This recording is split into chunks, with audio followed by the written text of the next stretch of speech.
Hello internet friends, my name is Lauren King. Welcome to my channel or welcome back to my channel. I know it's been a hot minute since I've been on YouTube, and if you guys are listening to this on Spotify, this is the first episode of my podcast, the podcast that you guys have asked for the past year, that I really wanted to take my time and do it the right way and do it in a way that was not only authentic to myself, but authentic to you guys as the listeners and viewers out there.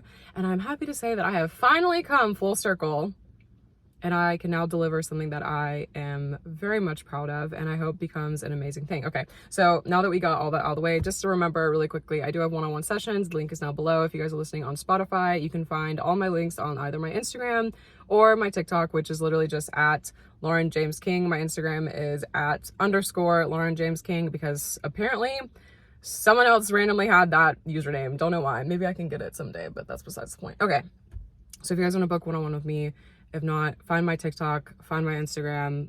Those are the ways to get in contact with me, okay? Alrighty, guys, so we're just gonna jump straight into it. I don't wanna bore you guys with all of the cringy stuff up in the beginning, but we are gonna be talking about everything that I have learned this summer. And I would just like to preface this by saying that I was in Charleston, South Carolina, and I get random downloads of songs, and like that is how I communicate with God a lot of the times, because I will randomly just start humming songs that I haven't listened to in forever. Or I will have a lyric go through my head and then I have to look up the song because sometimes I don't even know the song. It's really weird stuff, right? But this is a really big way that I communicate with the spiritual realm and God, right? So I was in the shower. I was in Charleston, South Carolina. I had just gone for the day because everything in my life was falling apart. And quite frankly, I just wanted to go to the beach. So I drove to Charleston and I was in the shower of the hotel, and the song, it's by Maroon 5. I don't know the actual name of the song because I'm not the biggest fan of Maroon 5. No shame, but you know, Adam Levine's kind of a jerk, right? But the song goes like, this summer's gonna hurt like a mother effort, right? And I just stopped. And I was like, no, no, no, I didn't just hear that. That's not real. Mind you, I hadn't listened to the song in probably years since it came out, and was not something that was actively on my playlist. There was no reason why this song should have come to my head, right? And it did. And I just sat there in the shower with the water pouring over me.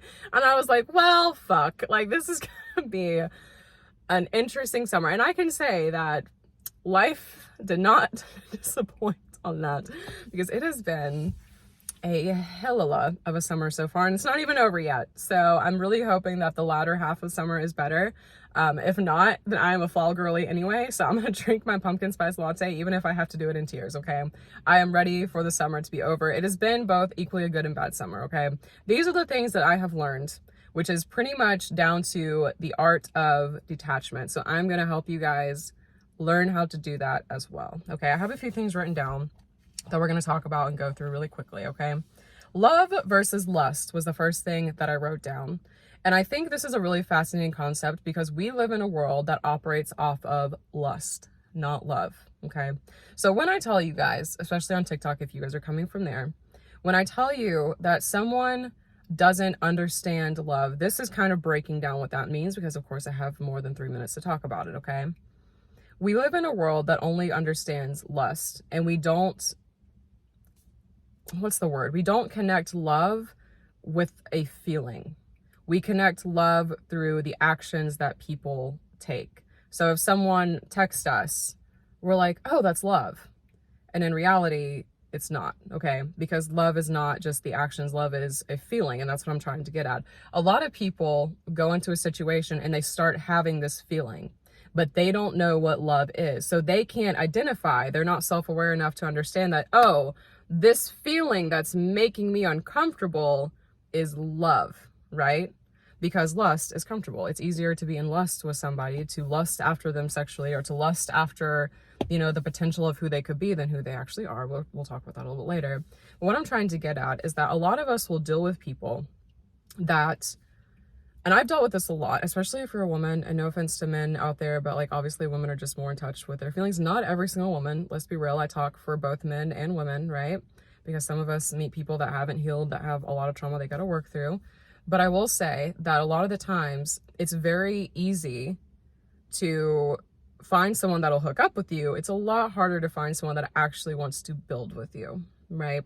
Because a lot of people are like, oh, I'm not looking for a relationship. Oh, I don't want to do this. No, I don't want to do that. Blah, blah, blah, blah. And it's like, okay, you're weak. That's fine. You can just say that. Just say that, you know? Because my thing is, a lot of people don't understand the feeling that they get is love. They just think it's a feeling of like, oh, it's uncomfortable, I don't want this, and they run away, usually, right? It's not about being avoidant or an anxious attacher or whatever, those things are, which are very much real, because you can have both of those things simultaneously at one time, right? Two opinions can exist at the same time and both be correct, right? But it's the idea that someone doesn't recognize what love is, so they don't associate that feeling that they are feeling as love. They just associate it with being uncomfortable, and so therefore they leave because they don't understand that it's actually a good thing to be having those feelings, because not only does it mean you're, one, alive, two, a human, it also means that there is potential in a connection with someone, because I don't think that you feel those things with just every Tom, Dick, and Harry, Sally, Jessica, Brittany, right? Okay. But a lot of people are not going to understand that. So a lot of the times you will get hurt, especially if you understand the difference between those two things. But you also have to understand that someone can only meet you as far as they met themselves. If they haven't met themselves in a way that they understand and comprehend love, they're not going to associate that feeling with you as love. They're going to associate it as something that is uncomfortable that they have to get out of. Okay. So moving on from that, I wrote down, let people be confused. These are just the things that I was thinking of.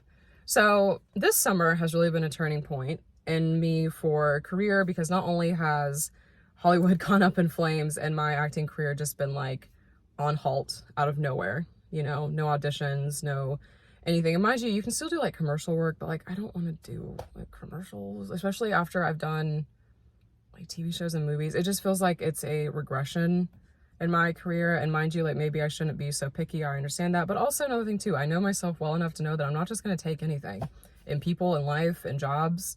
Like, I have respect for myself. So if I don't want to do something and I feel like I'm not being called to do it, I'm not going to do it to the satisfaction of other people, right? I'm not sacrificing myself or my mental health anymore. And in this case, my career, right?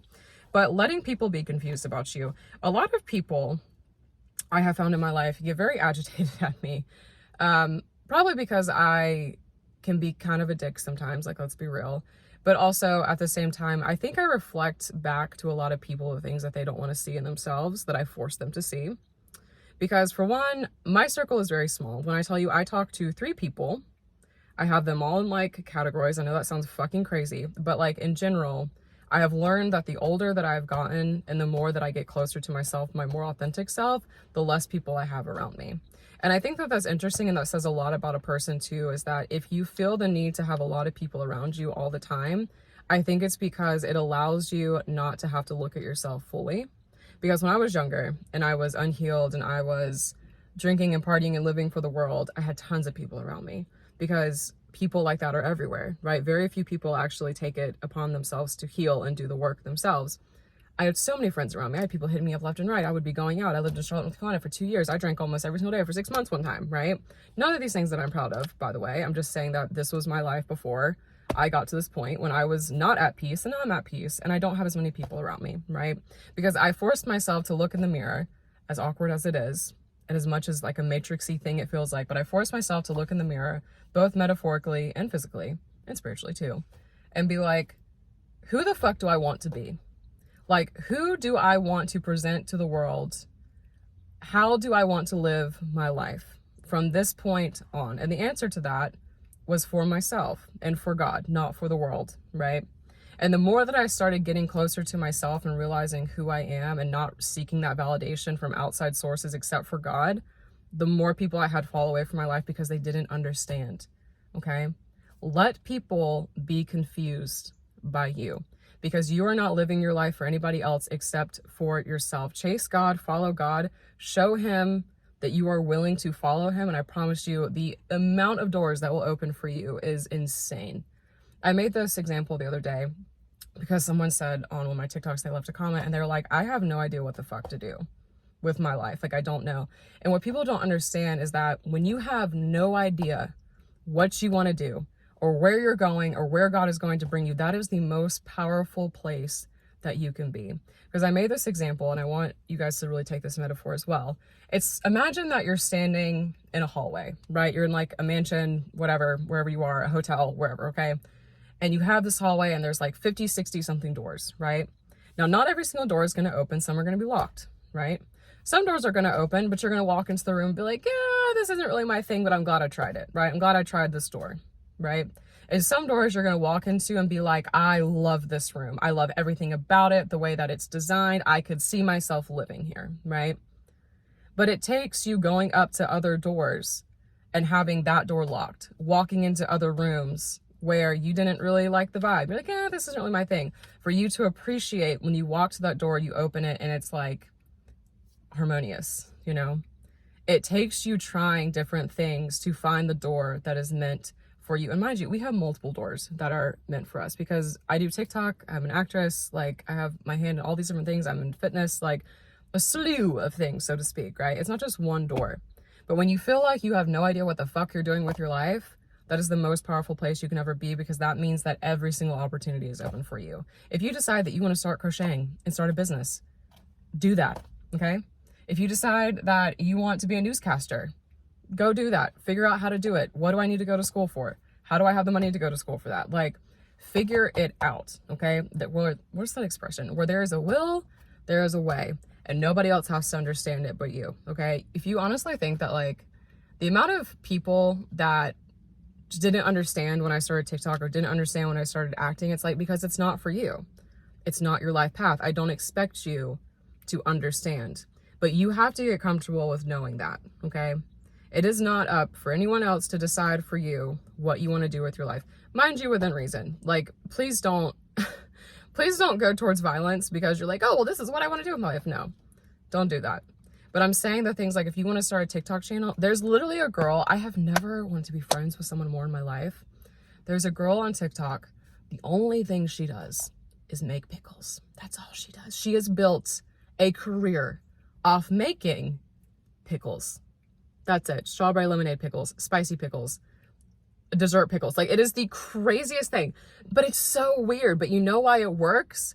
Because she is doing authentically what she cares about, which obviously is pickles, which I love me a good pickle. Honestly, like, grab me a bag of the spicy pickles and I will be your best friend, right? But it's so fascinating to me because I'm like, imagine when she made that first video and like her mom or her dad, or I'm not sure if she's married or like what her living situation is, but imagine when she did that and they're like, okay, sweetheart, well, you do that, right? And now who the fuck is laughing now? That girl almost has 1 million followers on TikTok, all for making pickles. That's it, okay? Is it weird? 100%. Do I love every minute of it? Yes, I do. I've never wanted to be friends more with someone in my life, right? But I think it's so fascinating. So don't allow other people to dictate what you're gonna do. If it makes sense to you, I don't give a fuck how crazy of an idea it seems to anybody else, okay? There's a reason for that. The only two people, and I guess God's not really a person, but the only two things that have to understand in this world what you're doing is yourself and God. That's it. Your girlfriend doesn't have to understand, your boyfriend, your husband, your wife, your mom, your dad, your cousin 3 times removed. They don't have to understand. If it makes sense to you, baby, just do it. There's a reason for that, okay? Let's continue on. Let's see what else I wrote down here. Projects when heartbroken. This was a big one because this summer, really my TikTok game kind of changed up a bit because I was doing well, you know, on TikTok, but I kind of stepped more into my authentic self after I went through, I don't know if it was really a breakup because we only dated for like 5 months. So I can't really say this was like this tragic thing that happened. We're going to talk about the mask that fell off, which is not dragging my ex to filth, of course, or anyone that I've ever been in love with, of course, but we'll talk about that. We'll get to that in a second, okay? But I will say that projects when heartbroken, a lot of the times when you're heartbroken, that is the time when you feel like not doing shit, right? That's when you feel like literally just being in sweatpants and like maybe going to the gym to improve yourself, but like not doing anything else, right? You become very like immune to the world, so to speak, because you're hurt, you're numb, you're trying to feel, and you should be feeling those things, okay? You should be feeling every emotion that you have when you are disappointed and when you are hurt by someone. You are not allowed to dwell in it, okay? If you want to dwell in it, that's fine. Be a fucking pigeon. I don't care. Go peck at the breadcrumbs that people give you. I don't care. If that's how you want to live your life, that again, that's on you and God, not on me. It doesn't affect me one way or another, okay? What I'm saying is when you are heartbroken, that is the time that God will work the most in your life, okay? Because when you are heartbroken, sometimes it takes a heartbreak to be and put you at the strongest point in your life. For one, to show you that you are capable of doing amazing things despite being hurt. But two, sometimes we are so stubborn, especially me, like I'm stubborn. You think you can like petty me? No, it's not gonna happen. I'm the most petty person in the sense of like, let's not go into that. Let's not go into a tangent, but I'm just very stubborn. Okay, let's continue on. Let's not go into my personal life, right? What I'm saying is that sometimes we need a heartbreak, something that is so pivotal, something that changes us because God is trying to redirect us, and there is no possible way that redirection could take place if we didn't have something like pivotal come into our lives, whether it's a heartbreak, losing someone. I can't think of any other examples right now, but just something that has happened to you where you have been disappointed. If you think back and you look at everything, the bad things that have happened to you, I've never had a situation happen to me bad that I didn't come out better on the other side, right? And that's not just because of the way that I look at things. Like, yes, I'm a very positive person, but also at the same time, it's because I never allowed those things to define me. You are not defined by your mistakes. You are not defined by your past relationships. You are not defined by heartbreak. You are defined by who you are, who you come to be after those things happen to you, okay? So if you want to lay down like a little bitch and cry and cry and cry and cry and not do anything important with your life, fine. Again, like I said, do that. I have accepted the fact that I can't help people that don't want to be helped, right? It took me a very long time, but it's the truth. You can't fix anybody. You can't help anybody that doesn't, one, see a problem in their actions, and two, doesn't want to get better, okay? But I'm assuming if you have found this video and if you guys listen to me on TikTok, you guys are eagles. Like I've said, we soar above the rest. We're not down with the pigeons pecking at the breadcrumbs and the trash that people give us, right? You know, we love ourselves. We soar above others, right? Even if no one else understands. We don't, you know, that's not us, okay? So let's go into that a little bit more, okay? The facade and the mask. This was kind of going into, I guess, just people in general. This is going to be a really quick point because I don't really want to go into this. I want to make this a whole other video. But the facade and mask is that I always tell people, do not catch feelings for people very quickly, because when you start talking to someone, you always put your best foot forward, so to speak. And everybody does this. It's a very natural thing. But I want you to understand that when you can offer someone nothing, when you don't have anything to offer someone, how they treat you at that point is who they are as a person, okay?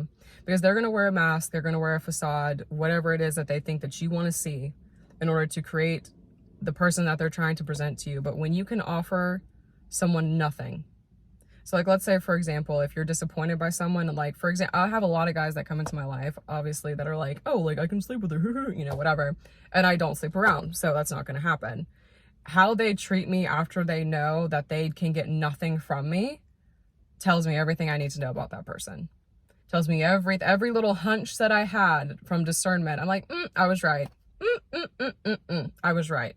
I'm so thankful that I have that about myself. We're going to do a whole thing on hookup culture because, quite frankly, I think it's disgusting. This is not like a slut shaming thing. It has nothing to do with that. It really just comes down to like how you view yourself when you are in hookup culture. Because I've never met a person that sleeps around that loves themselves. Sorry.